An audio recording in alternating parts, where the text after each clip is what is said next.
me so happy. I'm so excited for today, guys. Hi, welcome to a movie makeup Friday. We're back with another video. I'm so excited for today, like so excited. Today we are going to be recreating Dr. Frankenfurter's makeup look from the Rocky Horror Picture Show while we talk about the film and its creation and all that jazz. This is a movie that has become almost like my favorite movie, almost. I don't know, of all time, I don't know. I have wanted to watch this for literally years. I had a friend of mine who we saw the poster with just the iconic lips at a old theater in Houston, and we were like, oh, we should go see it, and we never went to go see it. And the movie theater closed down, and finally for Halloween this year, I decided, yeah, let's put this on, let's see what it's about. I don't know.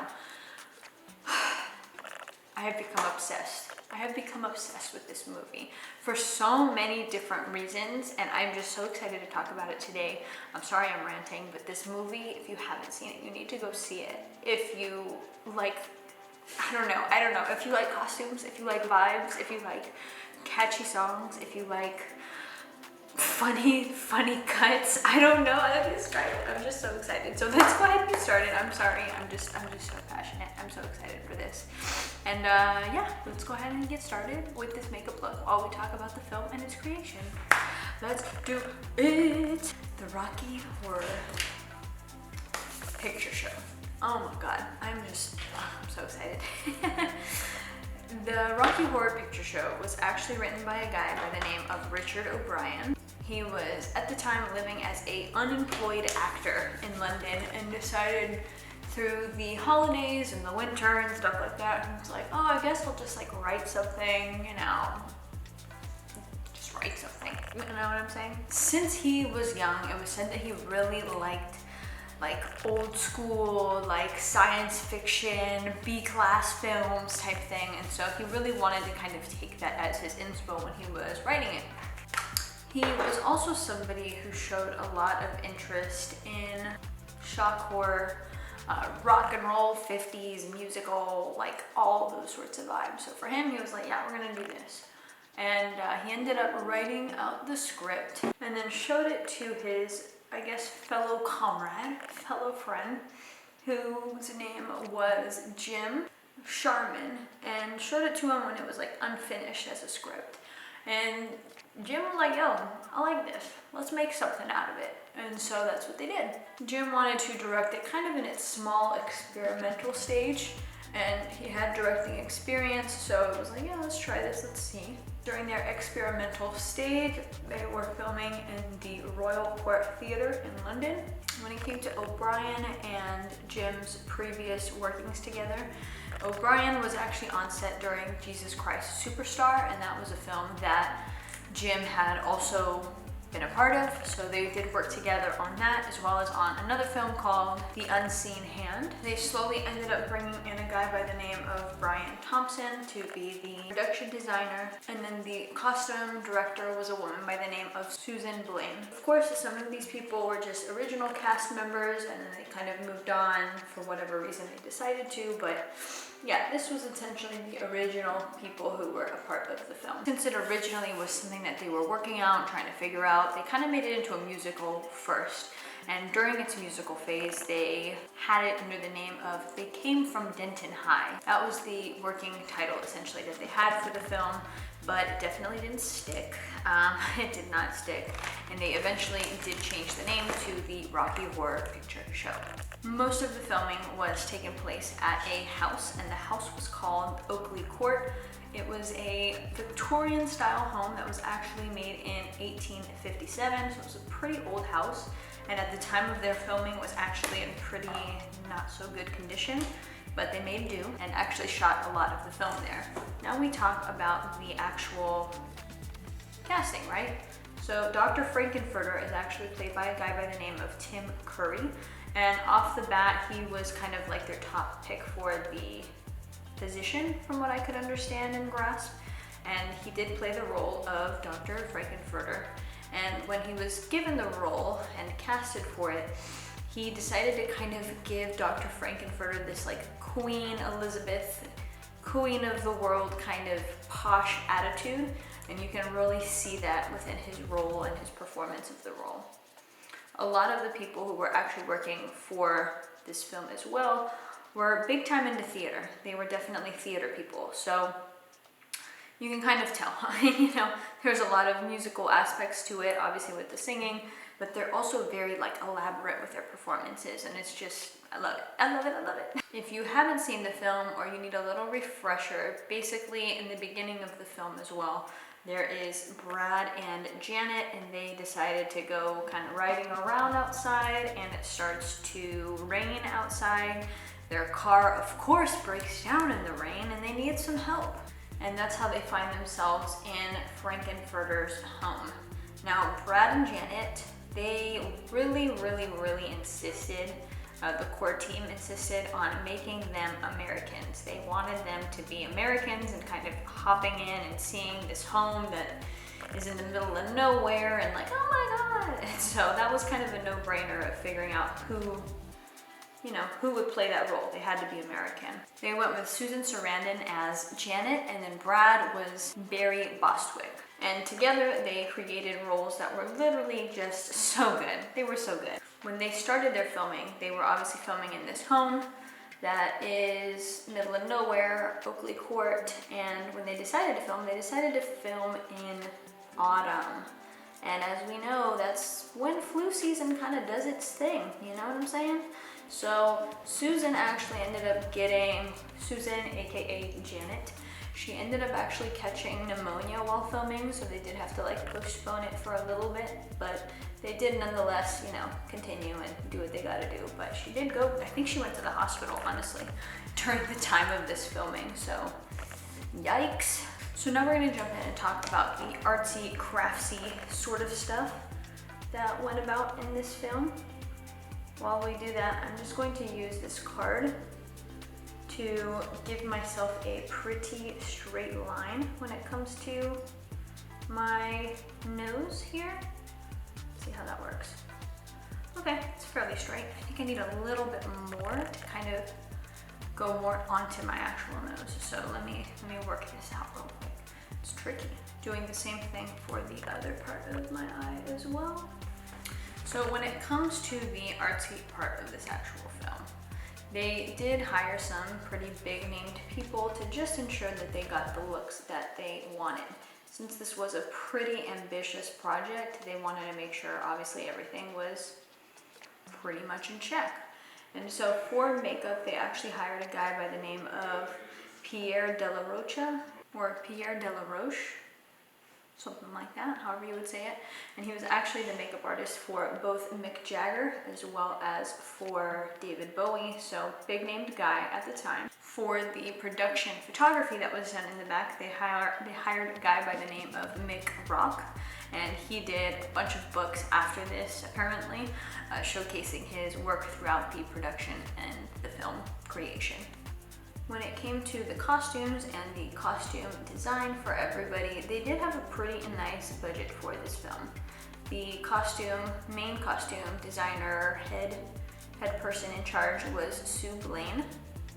She originally wasn't sold on doing the film, but she was actually friends with Tim Curry, who did play Dr. Frankenfurter, and so once she heard that he was on, she was like, all right, I guess I'll come on as well. The two of them were friends from a while back and had worked at the Citizens Theater for a production called The Maid, in which Curry was wearing some like female corset, so she automatically was like, okay, I know where I can take my creative artistry with him. She actually really enjoyed also the corset that, like I said, he was wearing for this actual film, so she ended up actually loaning it from that production company to basically reuse it for this film. When she was doing her research for this film and just looking to create, you know, the outfits that she was able to create, she actually admitted in different interviews that she actually didn't really do research. She had never really seen some sort of like sci-fi film before. She just wasn't in that scene and just kind of was like, yeah, I guess this would work. I guess this would work. This is based off of what I've heard, which I was kind of like, what? That's crazy to think, but that's what she did. And yet the outfits came out like, woo, I love it.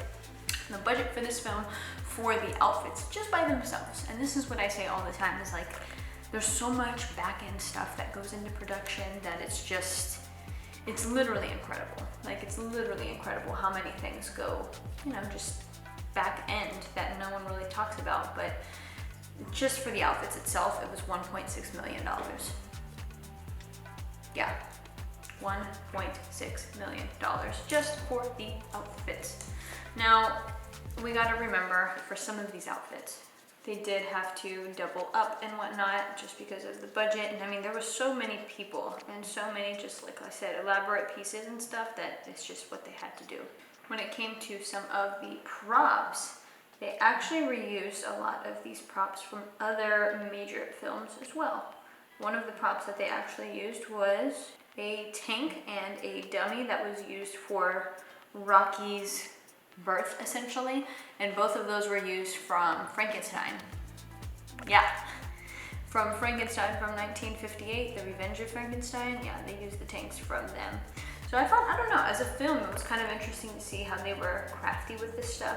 Some of the costumes as well were actually reused from other productions as well. So it really fit in with the vibe that they were trying to go with this like old sci-fi B-list film kind of thing. So I thought that was interesting.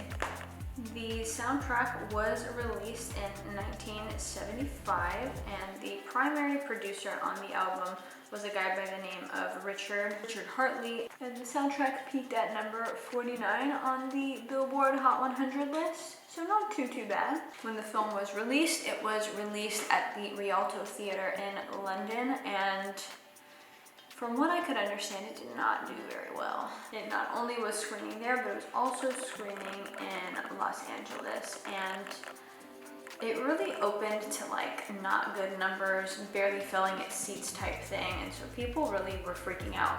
At the time, they had it set to release in a few different other cities, kind of all over the world, the US, and they pulled them because they were like, well, like, it's not doing too good, so there's no point in us like investing all this time and effort if that's gonna be the response that we kind of get, you know? They were really that nervous that they went the extra step and even canceled the New York showing, which I thought was pretty shocking because you usually don't hear about people canceling a New York showing, because usually New York is the one place that, like, that's the big place, you know what I'm saying? I don't know how else to describe it, but they canceled it. They then decided to create a second poster in hopes that it would draw more audiences, and they actually put the iconic red lips as the poster. The lips were actually Playboy models Lorelei Shark's lips that they used for the cover art, and on the bottom they put a different set of jaws on the poster to kind of poke fun at jaws in a way, which was very true to their fashion.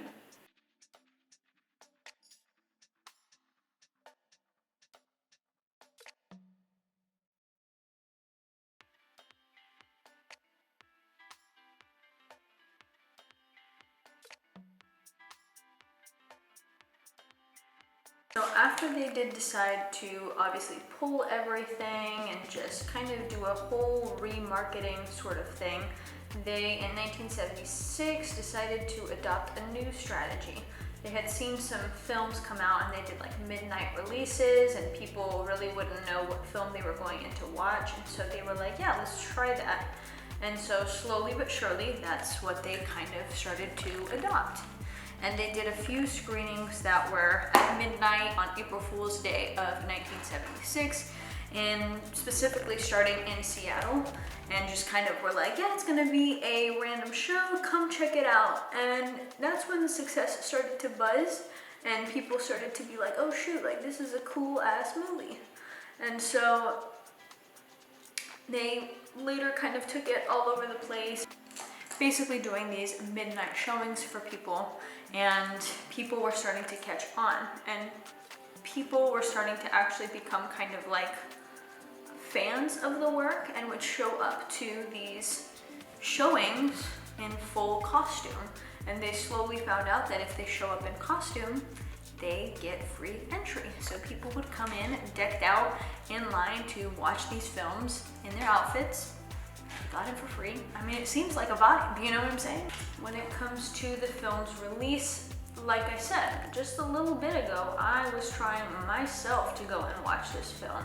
And so to this day, it is actually one of the longest running films of 20th Century Fox and still plays on occasion at certain theaters around the world. So basically, moral of my story is if you haven't seen this film, you should definitely go and check it out. I am a huge fan and I wish I would have seen this earlier, but hey, I'm glad I at least came about and watched it. To me, it was such a it's a fun film. Like, if you were to think about what goes on in my brain, it's basically this movie. This movie is my brain. Like, best way for me to describe it. It's like, it makes no sense, but it makes sense in all the ways as well. Like I was saying earlier, the film starts out kind of with Susan Sarandon and Brad doing their thing, riding around, and then they get freaking trapped, you know, and their car doesn't work. They go to a house and they're greeted by riffraff in the pouring rain, and he opens the door and he's just like, oh, hello there. And I mean, I had always heard this as a kid and I never knew, like, okay, what the heck are these people talking about? Oh, hello there. And watching this, I literally was like, oh my God, that's where they get it from. Freaking funny. But riffraff is a dude who is blonde hair, it's kind of thinning out, he's got a hunchback that goes up to here, and he just tells them, oh yeah, come on in, and they're like, can we use your phone, can we use your phone? And he's like, no, you can't use our phone. Actually, yes, you can use our phone, but come on in, come on in. And they go into this main area and they have a whole freaking like party going on in there. Like, people are decked out in the wildest outfits, and it's just like, wait, where the hell am I? Like, where am I? And so, yeah, they're just like, where am I? I don't know where I'm at. Somebody help me get us out of here. Obviously, that doesn't really work, and they end up being greeted by Dr. Frankenfurter. They stay the night there. They have like a very interesting kind of night that happens over there that's filled with like, I don't know. Dr. Frankenfurter was like the guy who he could finesse any situation, and that's why he had so many people in his house. I don't know. There's a birthing scene that happens to Rocky, and it's in this freaking tank. It's just, I don't even know, but like the songs are so catchy. They're so wild. Like, you're just like, dude, what is happening? That's all I could say this entire movie. And I don't know, just the colors, the scenes, the sets. It was literally, I know I've said this a few times already. I'm obsessed with this movie. I'm obsessed with this movie. Even down to the song,